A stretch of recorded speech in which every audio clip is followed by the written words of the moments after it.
et le jeûne. Ça veut dire que dans le monde spirituel, il y a une catégorisation.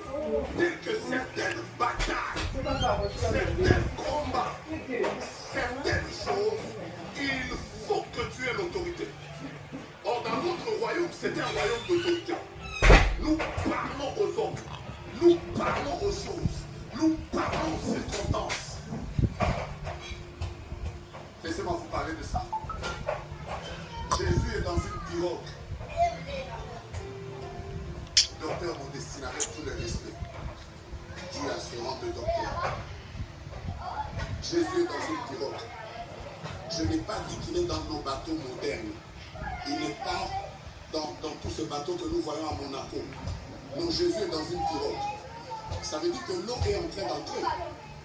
Vous êtes d'accord avec moi? Mais pourquoi l'eau qui entre ne le réveille pas? Après, il y a le vent, il y a la tempête. Il n'y a pas le vent, il y a la tempête. Pourquoi le bruit de la tempête ne le réveille pas? L'eau est même rentrée dans la barque.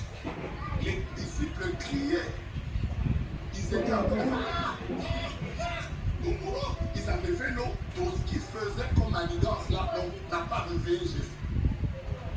Jésus ne s'est réveillé que quand les disciples ont dit maître. C'est pas quand tu as des coups, c'est pas la tempête que tu vis qui réveille le maître.